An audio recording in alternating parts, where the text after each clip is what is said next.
আমি কিন্তু আপনাদেরই সন্তান, এই এলাকার সন্তান। আপনারা যেমন এই এলাকায় থাকেন, আমিও এই এলাকায় থাকি, এই এলাকার সন্তান। যেহেতু আমি আপনাদেরই সন্তান, আমার কষ্টের কথা, সুবিধা অসুবিধার কথা আমি আপনাদেরকে বলবো। আপনারা যেমন আমাকে বলবেন, আমার সুবিধা অসুবিধার কথা আমি আপনাদের সামনেই তুলে ধরতে চাই। আপনারা জানেন যে আমি একটি দলের দায়িত্বে আছি। আমি হয়তো এই আগামী 2 দিন পর থেকে নির্বাচনের কাজ শুরু হবে। আমি হয়তো সারাক্ষণ এখানে থাকতে পারবো না, স্বাভাবিক দায়িত্বের কারণে আমাকে হয়তো দেশের বিভিন্ন জায়গায় যেতে হবে। সেই জন্যই আমি আমার মানুষগুলোর কাছে, আমার এলাকার মানুষের কাছে, যে এলাকার সন্তান আমি, সেই এলাকার মুরব্বী সহ, সেই এলাকার মা বোন সহ ভাইদের কাছে, সকলের কাছে আমি করজোরে বিনীত অনুরোধ করব।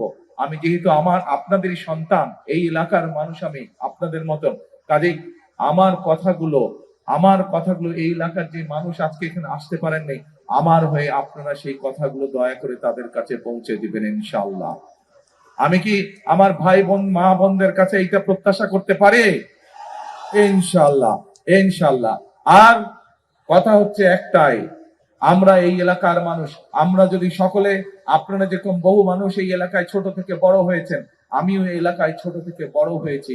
প্রিয় ভাই বোনেরা, আমরা যদি ঐক্যবদ্ধ থাকি একসাথে, তাহলে এই এলাকার যে সমস্যাগুলো আপনাদের আছে, আইন শৃঙ্খলার কথা বলেন, রাস্তাঘাটের সমস্যা বলেন, শিক্ষার সমস্যা বলেন, যেই সমস্যাগুলো আছে, আমরা সকলে মিলে ইনশাল্লাহ ইনশাল্লাহ ইনশাল্লাহ এই সমস্যার সমাধান করতে পারবো।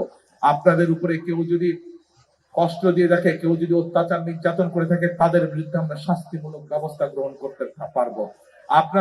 আপনাদের কাছে থেকে কেউ যদি জোর করে এই কারেন্ট বিল, পানির বিল, গ্যাসের বিল জোর করে নিয়ে থাকে, এই যে একটু আগে একটা পরিকল্পনার কথা বলেছি, ইনশাআল্লাহ আল্লাহর রহমতে সেই পরিকল্পনা বাস্তবায়ন করতে পারলে, আল্লাহ যদি রহম করেন, আল্লাহ আমরা বাস্তবায়ন করতে পারলে, কেউ জোর করে আপনাদের কাছ থেকে কিছু নিতে পারবে না। যা মিটার বলবে, যা সরকারের থাকবে, আপনারা শুধু সেটাই দিবেন। কিন্তু এই কাজগুলো যদি বাস্তবায়ন করতে হয়, প্রিয় ভাই বোনেরা, আপনাদের এই এলাকার সন্তানকে আপনাদের সহযোগিতা করতে হবে, আপনাদেরকে আমার পাশে থাকতে হবে। আপনারা যদি আমার পাশে থাকেন, আমরা যদি একসাথে ঐক্যবদ্ধ থাকি, ইনশাআল্লাহ ইনশাআল্লাহ এই এলাকার সমস্যার সমাধানগুলো আমরা ধীরে ধীরে শেষ করে ফেলতে পারবো।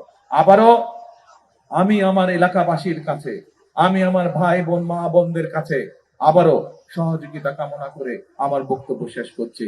আমি যেহেতু আপনাদের কাছে থাকতে পারবো না, প্রথমেই বলেছি, একটি দায়িত্বে যেহেতু আছে, আমাকে সারা দেশে যেতে হবে, সেই জন্য আমি আপনাদের কাছে ক্ষমা চেয়ে যাচ্ছি।